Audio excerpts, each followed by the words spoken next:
Selamat siang, Bapak Ibu sekalian. Selamat tahun baru 2025.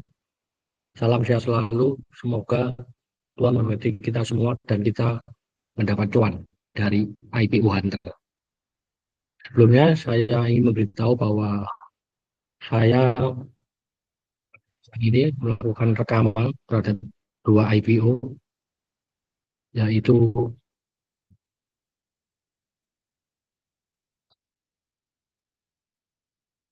PT Bangun Kosambi Sukses (CBDK) dan IPO PT Kentanik Supra Internasional, ya.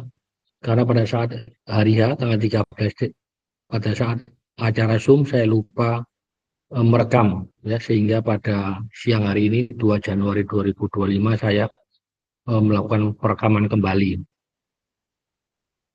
Pertama, saya membahas tentang PT Kentanik Supra Internasional Tbk dengan kode KSIX. Seperti biasanya, saya bagi menjadi 3 bagian, yaitu detail IPO, fundamental, dan valuasi.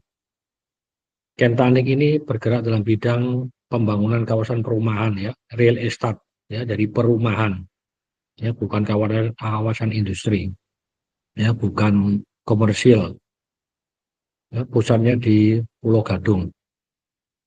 Jadwal IPO sementara offering tanggal 2 sampai 6 Januari 2025, listing di Bursa Efek Indonesia tanggal 8 Januari 2025.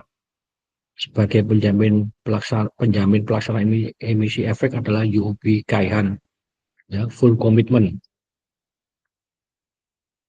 KSI ini KESIK akan menawarkan saham baru sebanyak-banyaknya 320.674.800 lembar atau mewakili 15% dari modal dan didapatkan stok penuh setelah IPO.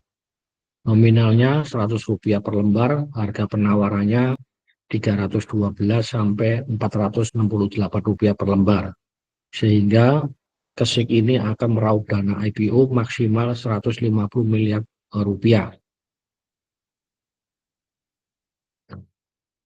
Sebagai pemegang saham pengendali, yaitu PT Badra Arta, ya. Sebelum IPO dia menguasai 69%. Kemudian akan masuk masyarakat sebanyak 121 juta lembar, saya bulatkan, ya, mewakili 15%, sehingga jumlah saham yang didapatkan secara penuh setelah IPO tercatat 2,1 miliar lembar, ya. Ini ada pembatasan atas saham yang diterbitkan sebelum penawaran umum, jadi pihak-pihak yang memiliki saham ini di bawah harga IPO dilarang untuk menjual, ya, sampai dengan 8 bulan setelah listing. Dan juga sebagai pemegang saham pengendali, yaitu Francisus Bing Arianto, Gerda Veronica, Golipswan, Maria Carmila, Poppy Hardiman, dan Teresia, menyatakan untuk jangka waktu paling kurang 12 bulan sejak listing tidak melepas pengendalian, ya, jadi dia tidak menjual ke pihak lain. Rencana penggunaan dana IPO 59% untuk modal kerja, pembangunan infrastruktur, ya, dan pembangunan rumah di 2 proyek yang sudah ada sebelumnya, ya, yaitu Grand Nusa Indah dan Adigana dan Grand Nusa Indah GNI, ya, serta pembangunan infrastruktur. Proyek Grand Nusa Indah itu berada di Cibubur, Cileungsi, Bogor, ya, akan dibangun rumah sebanyak 269 unit, ya. Estimasi penyelesaian pekerjaan kuartal keempat 2025, ya. Selesai pekerjaan kuartal 4 2025, jadi kuartal 4 tahun ini, ya. Pihak-pihak yang membangun rumah ini tidak terafiliasi, ya, jadi sentimennya cukup bagus, ya, tidak terafiliasi. Proyek yang kedua, proyek Adigana Grand Nusa Indah, juga sama, lokasi di Cibubur, Cileungsi, Bogor. Rumah yang akan dibangun 74 unit saja, ya, jadi nggak banyak. Estimasi penyelesaian pekerjaan juga sama, kuartal keempat tahun ini. Yang membantu pembangunan rumah juga pihak tidak terafiliasi. Ya, kemudian proyek berikutnya, proyek Adigana perluasan ya. Jadi ini ekspan perluasan juga sama di Cibubur, lokasinya di Julungsi Bogor. Estimasi penyelesaian proyek kuartal keempat tahun 2025. Ya.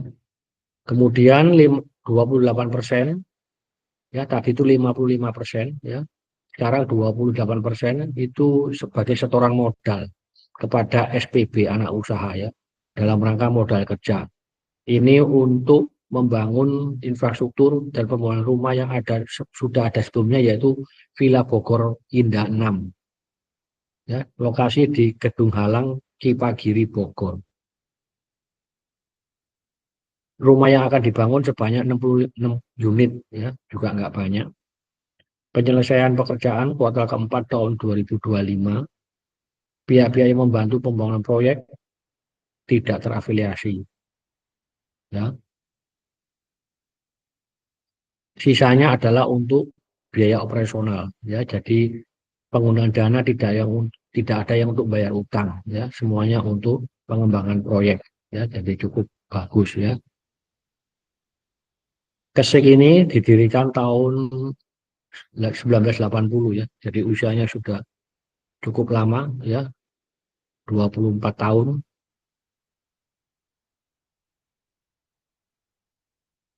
Di Jakarta, kantor pusat di Jakarta Timur, ya.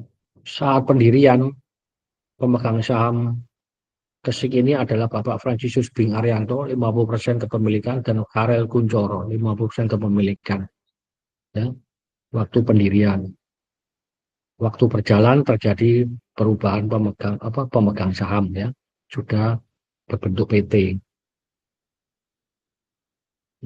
Ini adalah anak-anak perusahaan dari Kesik, ya. Anak perusahaan ada 4, ya, SPB, AMP, SPR, JKM, PJI. Anak usaha yang paling dominan itu adalah SPB, ya. Dia kontribusi terhadap pendapatan total itu 34%. Kemudian AMP 14% dan SPR 1%, nggak material, ya. Sedangkan dua yang lain belum beroperasi, ya. JKM, PJI belum beroperasi, ya. Jadi anak usaha yang inti itu adalah SPB, ya. Kemudian ada entitas asosiasi, ya. Maksudnya adalah perseroan tidak memiliki mayoritas, ya, di bawah 50%. Ya, semuanya berarti ini karena dia itu bukan anak perusahaan penuh, berarti kontribusi pendapatnya nggak ada, ya. Dia lewat hak minoriti, ya.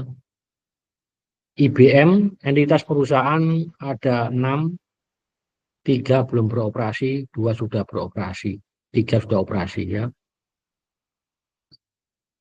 Jumlah karyawan totalnya 75, ya, nggak begitu banyak, ya. Yang paling banyak karyawan itu di perseroan, di Kesik sendiri. Ya, ada 35 karyawan yang terbagi atas karyawan tetap 22, tidak tetap 13.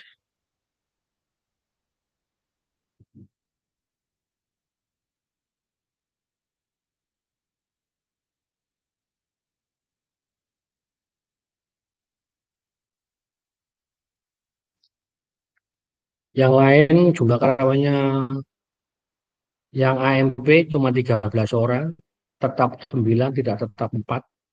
SPB tetap 20, tidak tetap 2. SPL cuma tetap 4, tidak tetap 1. Ya. Jadi jumlah karyawan nggak begitu banyak, ya. Itu cuma total semua 75 orang. Ini adalah proyek-proyek perseroan, ya, yang telah dikembangkan, ya. 3 di Cilungsi, 2 di Bogor, dan 2 di Serang. Ya, yang di Cilungsi itu nama proyeknya adalah Grand Nusa Indah Cilungsi. Nah, tahun pembangunan 2014, target market adalah kelas menengah. Ya. Luas areanya 880.000 meter persegi. Ya. Jumlah unit total 5.700 unit. Ya, sisa yang belum dijual 2.100 unit. Ya, sejak 2014. Jadi umurnya sudah 10 tahun. Ya, tapi masih sisa hampir separuh. Ya, ya jadi ini kurang bagus ya. Aksesnya tol Cibubur. Ya, ini adalah gambar rumah ya di proyek Grand Nusa Indah Delungsui. Kemudian yang kedua Grand Nusa Adigana. Ya, dibangun tahun 2020, sudah 4 tahun. Ya, ini cukup laku nih ya. Jumlah unit 1.400 unit, sisa 863 unit ya. Banyak yang terjual. Kelas menengah. Aksesnya tol Cibubur. Luas area nggak luas, cuma 200.000 meter persegi. Ya. Ini ya. Kemudian yang ketiga adalah Permata Nusa Indah Situsari. Dibangun tahun 2016. Ya, sudah umurnya 8 tahunan. Ya, juga cukup laku. Jumlah unit 1.300, sisa 127 unit. Ya, ini perumahan untuk menengah ke bawah. Ya. Luas areanya juga nggak banyak, 230.000 meter persegi. Akses tol Cimaci. Ya, jadi cukup strategis ini ya. Ada akses tolnya. Kemudian yang di daerah Bogor. Ya, pertama ada Villa Bogor Indanam. Ya, ini dibangun tahun 2015, sudah 9 tahun, juga cukup laku, jumlah unit 744 unit, sisa 90 unit. Ini menengah ke atas, ya, aksesnya tol Bor, tol Jor, Sentul Selatan dan Sentul Utara. Luas area juga nggak luas, 130.000 meter persegi. Berikutnya Gaura Villa Bogor Indah. Dibangun tahun 2019, sudah 5 tahun, juga cukup laku, jumlah unit total 424 unit, sisa 78 unit. Juga nggak luas areanya, cuma 70.000 meter persegi. Aksesnya di tol Sentul Selatan, Cibinong, dan Bogor Kota. Yang perumahannya ini strategis ya, dekat dengan jalan tol. Ini untuk kelas menengah atas. Yang ketiga di daerah Serang. Yang pertama Taman Krakatau, dibangun tahun 97, sudah lama banget ini ya. Luasnya cukup luas, 800.000 meter persegi. Ya, jumlah total unit 6.200, masih ada sisa 1.300 ya. Kurang begitu sukses ya. Sudah umumnya sudah lama tapi masih ada yang belum laku. Kelasnya menengah ke bawah. Akses tolnya Cilegon Timur dan Jalan Raya Cilegon. Kemudian perumahan yang berikutnya adalah Gria Permata Asri. Dibangun tahun 99, ya kurang lebih 25 tahun. Cukup laku, jumlah total unit 1.800, sisa 90 unit. Luas area lumayan, 300.000 meter persegi. Akses tolnya Jalan Raya Lingkar Selatan Kota Serang. Ini menengah ke bawah. Ya. Jadi rata-rata proyeknya ini untuk kelas menengah ya. Proyek-proyek dalam pengembangan ya, yang masih dikembangkan ya. Grup ini apa Kesik ini, Kentanik ini, di sini ditulis bahwa pada saat prospektus ini diterbitkan, Grup Persero memiliki total luas lahan yang tersedia untuk dikembangkan sebesar 2,3 juta meter persegi land bank, ya 2,3 juta. Ya, ini adalah perinciannya. Ya, proyek yang akan dikembangkan dengan dana IPO, ya ada Grand Nusa Indah Delungsui, Grand Nusa Adigana, Villa Bogor Indah 6, Villa Bogor Indah Gaura. Total lahannya, ya yang bisa dikembangkan, sisa luas lahan yang bisa dikembangkan itu 300.000 meter persegi, ya moderat ya, 300.000 meter persegi yang akan dikembangkan dengan dana IPO. Sedangkan proyek yang akan dikembangkan dengan kas internal itu totalnya areanya itu 120.000 meter persegi. Ya, ada Permata Nusa Indah Sicusari, Taman Krakatau, dan Gria Permata Asri. Sehingga sisa luas lahan ya yang dimiliki oleh Perseroan ya penuh itu 420.000 meter persegi. Sehingga ada sisa 1,9 juta meter persegi ya. Ini ya 1,9 ya. Ini sisanya yang 1,9 juta ini meter persegi ini masih dalam tahap penyelesaian masalah hukum dan pembebasan lahan. Ini yang saya kurang suka. Ya, dan juga dari 5 proyek ini ada 2 proyek yaitu Tanah Sri Amur yang gede nih ya, luasnya 534.000 meter persegi dan Tanah Babelan seluas 900.000 meter persegi ini tidak dimiliki oleh perseroan secara penuh, tetapi dimiliki oleh entitas asosiasi. Ya, ini yang saya kurang suka. Ya, dia ngeklaim di awal dia punya lahan yang bisa dikembangkan land bank 2,3 juta meter persegi, tapi setelah di breakdown, ya sebagian besar itu adalah masih dalam pembebasan lahan dan ada yang masalah hukum. Ya, jadi ini memberi sentimen yang negatif. Ya, jadi land bank Kentan ini enggak luas ya, cuman 400.000 meter persegi ya yang punyanya dia dan sudah milik dia ya. Persaingan usaha ya, dia banyak menghadapi beberapa pesaing ya di berbagai lokasi perumahannya. Ada Metropolitan Land TBK di Cilengsi, CTRA Ciputra Development juga di Cilengsi ya, juga ada di Bogor juga ada pesaing. Di Taman Krakatau ada CTRA, ini di Serang ya.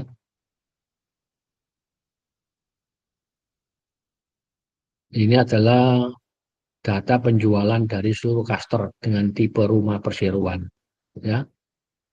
Ya, ini saya hitung harga rata-rata ya per unitnya itu mengalami peningkatan ya dari tahun 2022, 2023 dan 30 Juni 2024 ya, cukup sehat ya. Perseroan didirikan tahun 80 ya.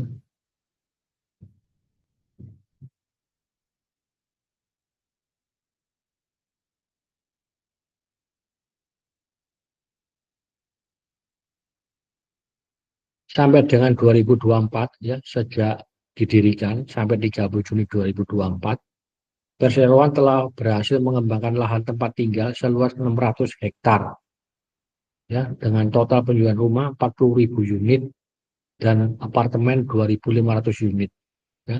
Jadi nggak begitu banyak ya dalam kurun waktu 20 tahunan ya, sejak 1980, 24 tahun ya. Risikonya apa? Utama yang dari perseroan yaitu risiko ketersediaan lahan untuk dikembangkan, land bank ya. Masih ada tapi menurut saya itu kurang banyak ya. Dibanding emiten yang sudah IPO itu yang lain lebih banyak.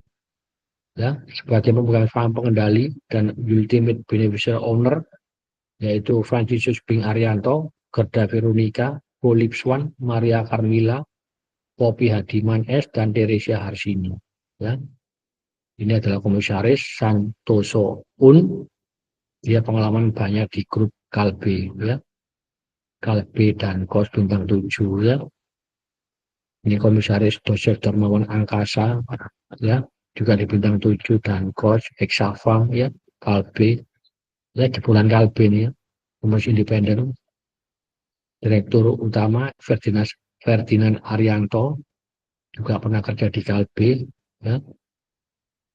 Pak Sentot Sudaryono, ya, umur 65, Direktur. Daniel Permadi Pribadi, umur 62 tahun, ya, Direktur. Jani Anda Jani, ya, direktur. Nah, ini adalah sifat hubungan kekeluargaan, ya. Anak Santoso Un adalah anak kandung dari Philip Swan, pemegang saham pengendali. Joseph Darmawan Angkasa, komisaris, juga anak dari kandung dari Maria Carmila.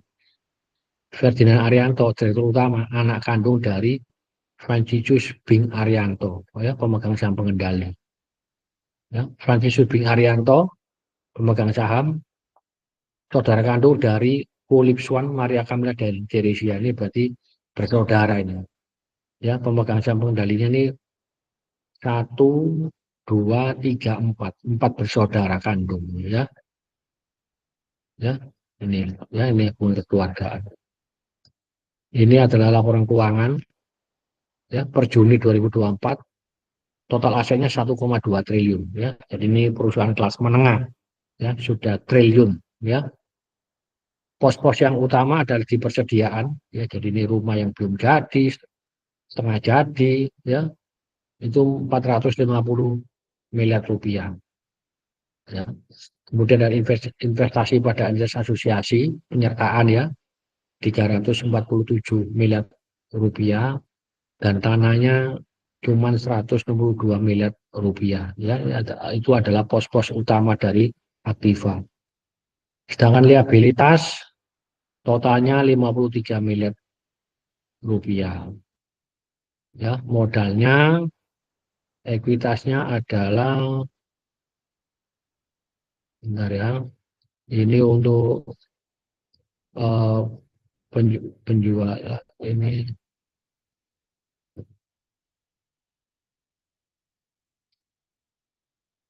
nanti saya perbaiki, ya, rugi labanya potong, ya. Ya, ini untuk pendapatannya, ya. Jadi pendapatan utama itu di penjualan rumah hunian, ya, 124 miliar rupiah. Pendapatan warna air cuma nggak material cuma 2 miliar. Jadi kita konsen ke penjualan rumah, ya. Jadi sumber utama pendapatan personal dari penjualan rumah hunian, ya. Ini terjadi penurunan, ya, dari Juni 2023 ke Juni 2024.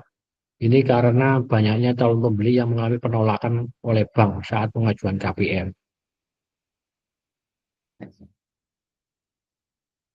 Ini segmennya, ya. Yang segmen wahana air mengalami rugi usaha, ya, 500 juta, ya, nggak material, tapi dia mencatat laba, ya, ya, laba bersih, ya, 200 juta. Ya, yang real estate mencatat laba bersih 41 juta rupiah.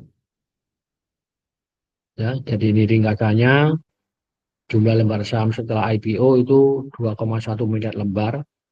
Nanti ini yang kita pakai untuk menghitung EPS dan book value, ya. Dana IPO yang akan diraup, ya, perkiraan nilai tengah 120 miliar, itu mewakili 10% dari total aktiva dan 10% dari total ekuitas tahun 30 Juni 2024. Jadi masih bagus, ya. Dana yang diraup tidak terlalu besar, ya. Rencana penggunaan dana saya kasih warna hijau, jadi sentimen positif untuk pengembangan proyek, tidak ada untuk bayar utang, ya. Usia perseroan 44 tahun, ya. Nah, ini yang tadi yang kasih saya merah karena status dari lahan itu bukan milik sendiri dan masih dalam tahap penyelesaian masalah hukum dan belum dibebaskan, ya. Ini adalah kredit bank tidak ada, ya, tidak ada utang bank, sehingga rasio ICR dan DSCR tidak bisa dihitung, ya. Ini untuk analisa rasio keuangan per akhir 2023, aset turnover, ya, perputaran aktiva 0,25 kali moderat, perputaran persediaan 0,9 kali juga moderat.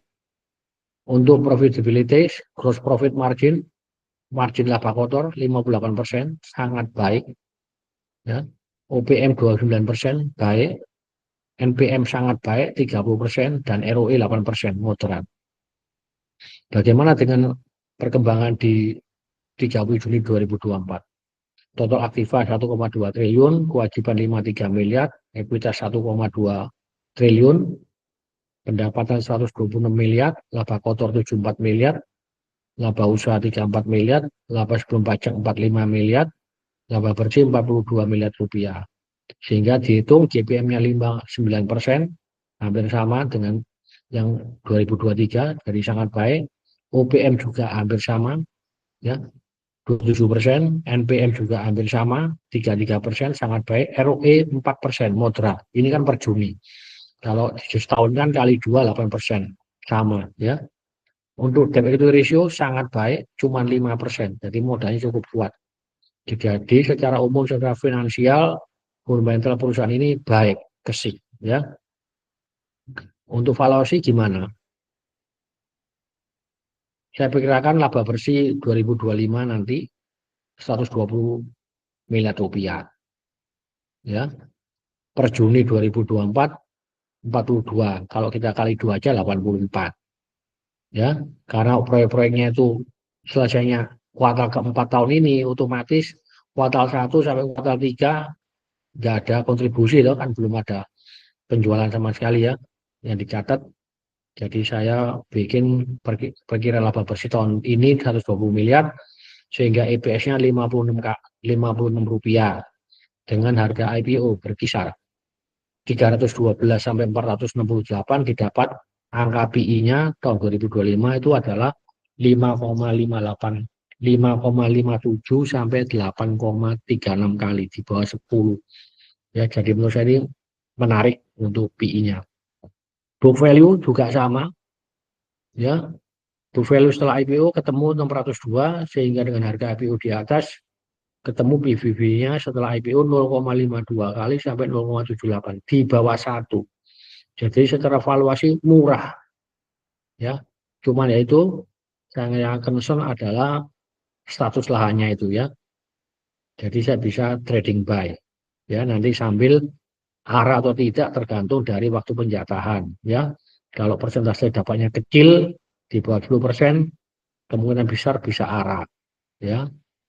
Cuman untuk jangka panjang lebih baik di take profit aja, ya, nanti sambil lihat perkembangan, ya. Jadi adalah ringkasannya. Poin positif dari Gesik adalah fundamental baik, valuasi murah, tidak ada bank kreditur, penggunaan dana IPO untuk pengembangan proyek. Poin negatifnya, cadangan lahan seluas 1,9 juta meter persegi, ya, kurang lebih 80%, itu masih dalam tahap pembebasan. Ya, dan juga ada yang masalah hukum, ya, 200.000 meter persegi. Ya. Cadangan lahan seluas 1,4 juta meter persegi atau 62% itu milik entitas asosiasi, bukan milik perseroan, ya. Jadi kita bisa pesan saham ini, ya. Cuma jangan nyimpen lama-lama karena masih saya khawatir dengan ini land bank-nya ini, ya. Land bank ini kan penting sekali, ya, untuk masa depan perusahaan, ya. Saya lanjutkan ke yang kedua, ya, yaitu Bangun Kosambi sukses CBDK, ya. Ini anak usaha Pani, ya. CBDP ini bergerak di bidang real estate dan aktivitas holding company. Ya, jadi dia nanti punya anak usaha. Masa penawaran umum sementara 3 sampai 9 Januari 2025, listingnya tanggal 13 Januari 2025. Sebagai penjamin pelaksanaan efek adalah Trimega, ya, full commitment. CBDK ini, ya, CBDK ini akan menawarkan saham maksimal 560 juta lembar, ya, saya bulatkan, atau cuman 10% dari modal ditempatkan dan store penuh setelah IPO. Sangat sedikit secara persentase. Ya, sentimennya positif, bisa arah kalau biasanya, ya. Nominal Rp20 per lembar, rentang harga penawarannya 3.000 sampai 4.060. Sehingga total dana IPO yang akan diraup maksimal 2,3 triliun, ya. Cukup besar, ya. Saham baru, ya. Jadi tidak ada saham diversi seperti MDIY ya. Kalau saham divestasi itu sentimennya nggak bagus ya. Pemegang saham dari CBDK itu adalah PANI 51% ya, Mandali ini ya. AS Agung Sedayu 24,5% dan TMJ 24,5%. Tiga ini adalah dalam satu grup ya, Agung Sedayu Group ya, miliknya Aguan ya. Ini masuk masyarakat ya 566 juta 894.500 lembar atau 10%. Sehingga jumlah saham yang didapatkan store penuh setelah IPO tercatat 5,7 miliar lembar ya. Pembatasan biasa ya, setiap pihak yang memperoleh saham perseroan dengan harga pelaksanaan di bawah harga IPO dalam jangka waktu 6 bulan sebelum penyataan pendaftaran ke OJK dilarang untuk mengalihkan sebagian atau seluruh saham sampai dengan 8 bulan setelah listing ya. Ini lock up period bagi pemegang saham pengendali tadi ya. Siapa pemegang saham pengendali? Yaitu Susanto Kusumo, Alexander Halim Kusuma, Richard Halim Kusuma, Hindarto Budiono ya. Rencana penggunaan dana semuanya untuk penyertaan kepada afiliasi perseroan ya, yaitu PT IPN PT Industri Pameran Nusantara ya. Jadi nanti IPN ini menerbitkan saham baru dikasihkan ke GBDK ya. Dana IPO ini oleh IPN akan digunakan untuk tambahan dana untuk membiayai proyek pembangunan gedung untuk tujuan meeting, insentif, conference, dan exhibition atau disingkat proyek MICE ya. Jadi dana IPO tidak ada yang digunakan untuk membayar utang ya. Jadi ini adalah penyertaan modal. Namanya penyertaan modal, nanti CBDP dapat saham ya, bukan memberi pinjaman ya. Ini adalah strukturnya IPTM ya.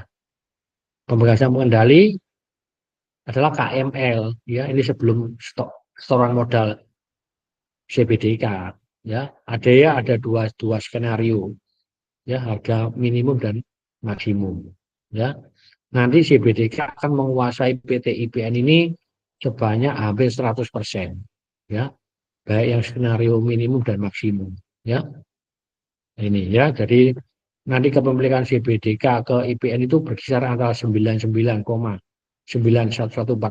sampai 99,9346% ya. Jadi pemegang saham mayoritas IPN ya. IPN itu kegiatan usahanya apa? Yang pertama, penyewaan venue. Jadi dia itu nyewa-nyewakan lokasi atau gedung ya untuk penyelenggaraan aktivitas MICE. Kedua, aktivitas penyewaan dan sewa guna tanpa hak opsi alat kebutuhan MICE. Ya, jadi dia tidak nyewakan sound system dan sebagainya ya. Kemudian jasa penyelenggara pertemuan, perjalanan insentif, conference, dan pameran. Jasa ya, seperti organizer ya. Ketiga, real estate yang dimiliki sendiri atau disewa ya, mencakup usaha pembelian, penjualan, persewaan, pengoperasian real estate baik yang dimiliki sendiri maupun disewa ya. Itu adalah usaha dari IPN ya, yang semuanya terkait MICE ya. Ini ya, yang menyediakan tanah itu KML ya, pemegang saham pengendali awal. Kemudian KML sama IPN kerjasama untuk membangun, mengoperasikan, mengelola dan memelihara bangunan proyek MICE ini ya. Luas lahan ada bagi dua, itu seluas 5.500 meter persegi dan 1,5 juta meter persegi ya. Jadi cukup luas ya. Pembangunan telah dimulai, ya, jadi kan tadi kan untuk tambahan dana, jadi proyek ini sudah dimulai, ya, dan diperkirakan akan selesai September 2025, ya, akhir kuartal ketiga tahun ini, ya, proyek ini itu akan selesai dibangun, ya.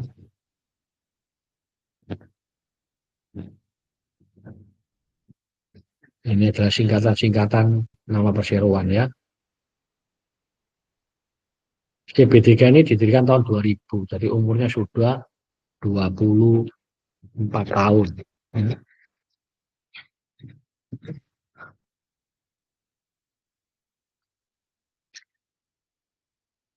Berdasarkan akte pendirian CBDK, pemegang saham utama adalah Bapak Karyanto Tanara, ya, 95%. Sisanya Tuan Dedi 5%. Ya, dengan perjalanan waktu terjadi perubahan pemegang saham. Ya, ini adalah anak usaha dari CBDK. Ya, ada Mas aktif beroperasi. Ya, kontribusi terhadap pendapatan perseroan 48%. Ya, jadi ini anak usaha yang inti nih, ya. Yang tiga, CGIC, CKI, sama ASGE belum beroperasi. Ya, Mas ini tahun investasinya tahun 2022. Ya, jadi baru saja. Ya. Entitas asosiasi cuma ada satu, yaitu FCS, belum beroperasi. Ya, dimulai investasi tahun 2022. Ya, jadi sumber pendapatan utama CBDK itu dari CBDK sendiri sebagai induk dan Mas anak usaha. Ya. Ya, ini adalah proyek-proyek perseroan dan anak usaha, entitas anak, ya. Ada rumah hunian, ya, terbagi beberapa nama, ya. Kemudian rukan, rumah kantor, kemudian ruko, rumah toko, ya. Kemudian bisnis park, ya. Bisnis park yang besar itu bisnis park Peak 2, ya. Itu jumlah unitnya 525 unit, ya. Pelanggan dan pemasok, ya.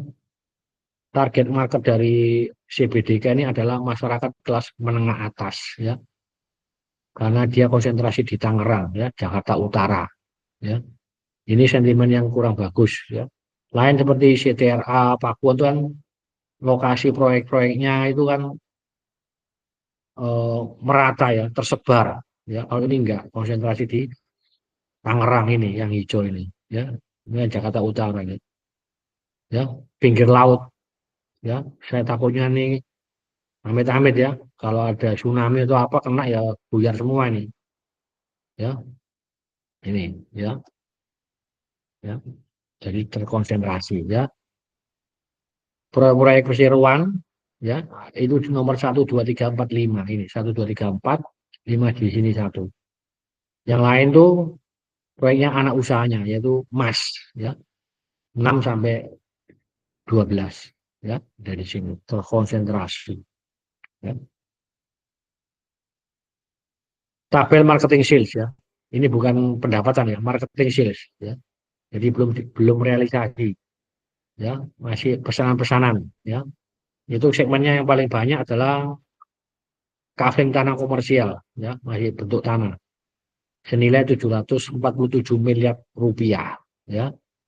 Yang produk komersial ruko rukan itu 242 miliar rupiah, rumah tapak, rumah tinggal 185 miliar rupiah, sehingga marketing sales 1,2 triliun rupiah per 30 Juni 2024, ya. Marketing sales 2023 2,2, kalau dikalikan 2 ya hampir sama, flat, ya. Marketing sales-nya flat-flat saja sejak tahun 2021, ya, growth-nya nggak begitu banyak, ya. Keunggulan apa dari CBDK? Dukungan kuat dari grup Agung Sedayu dan grup Salim, ya. ASG memiliki lahan luas 8.000 hektar, ya. Hektar ini, ya. Kalau yang tadi kita ngomong kesik itu satuannya meter persegi, ya, ini sudah hektar, ya, kelasnya lain ini sudah emiten besar ini, ya.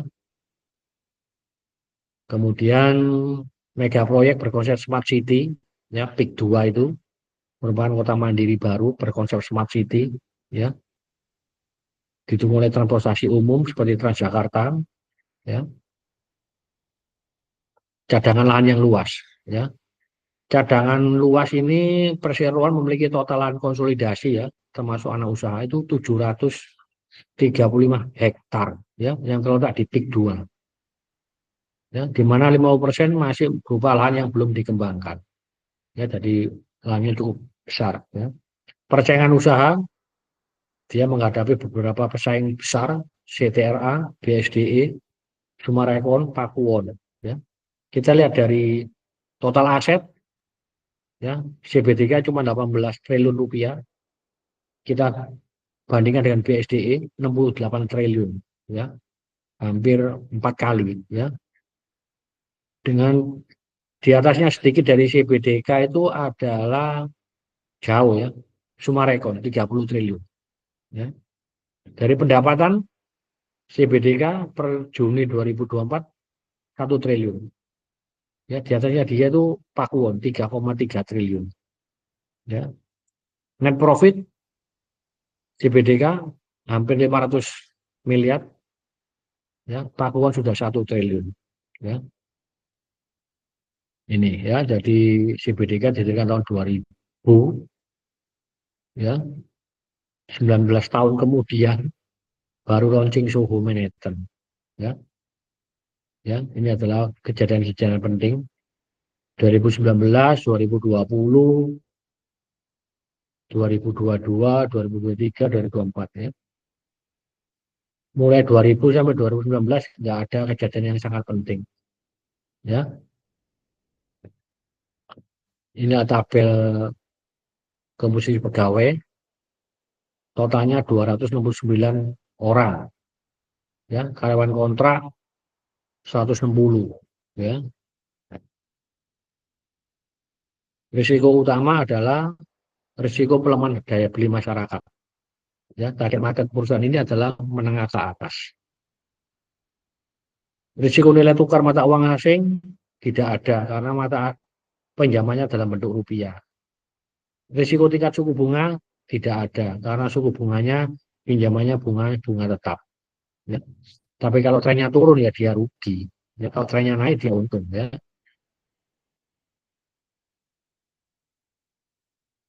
Ya ini adalah komisaris utama, presiden komisaris Richard Halim Kusuma, ya pengalaman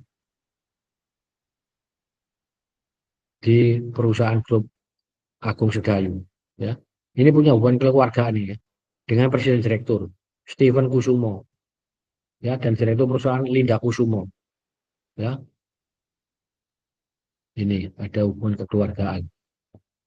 Piung Philippus Dharma umur 67 tahun, ini orang lama dari grup Salim, ya dia juga direktur Bumi Resources, Bumi, ya menjabat sampai sekarang, ya Ina Securities, ya Niko Sekuritas, Bank Ina itu grup Salim, ya ini ada Asuransi Sentral Asia ACA sampai sekarang sebagai komisaris, ya ini orang Salim ini, ya ada IDKM ini TV ini, ya Indolife asuransi, ya sampai sekarang, ya ini orangnya Salim ini Piung Philippus Dharma, tidak ada hubungan afiliasi dengan manajemen, ini independen, nggak perlu kita bahas.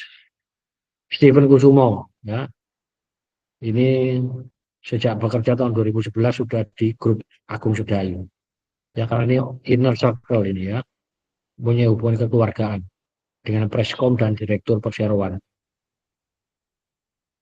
Ipeng Wiono, ya ini punya banyak jabatan, ya ini grup-grup Agung Sedayu semua, ya ini pihak ketiga, ya tidak punya hubungan variabel. Nah ini Direktur Linda Kusumo yang kita sebut tadi, ya umur 35 tahun masih sangat muda, ya hubungan kekeluargaan dengan Presiden Komisaris Richard Halim Kusuma dan Stephen Kusumo. Mungkin Stephen sama Linda ini mungkin adik kakak ini, ya sejak bekerja tahun 2013 di grupnya sendiri, ya grup Agung Sedayu. Markus Kusuma Putra ini tidak memiliki hubungan afiliasi, pihak ketiga, ya Agung Kusuma. Yohanes Edmond Budiman, juga pihak ketiga. Ya, ini backgroundnya ini auditor ini. Ya. Arthur Salim, ini juga pihak ketiga, tidak punya hubungan afiliasi. Ya. Christina Wijaya, juga pihak ketiga, ini juga auditor. Ya. EY, ya. Anderson Indonesia, PwC. Ya. Total aktiva CBDK 30 Juni 2024 tercatat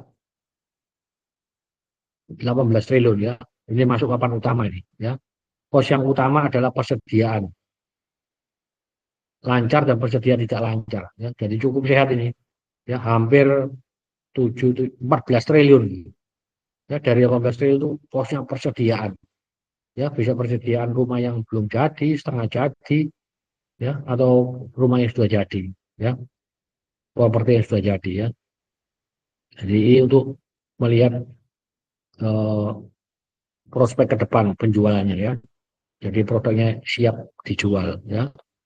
Utang pelanggan ini down payment ini ya, uang muka ya 7,7 triliun sama dia nih ya, 7,7 sama 1,6 ya, ambil 9 triliun ya. Total liabilities cuma 10 triliun ya, 9 triliun uang muka pelanggan ya. Untuk pendapatan itu kasihan agak turun ya, dari 1,2 triliun Juni 2023 ke 970 miliar Juni 2024 ya.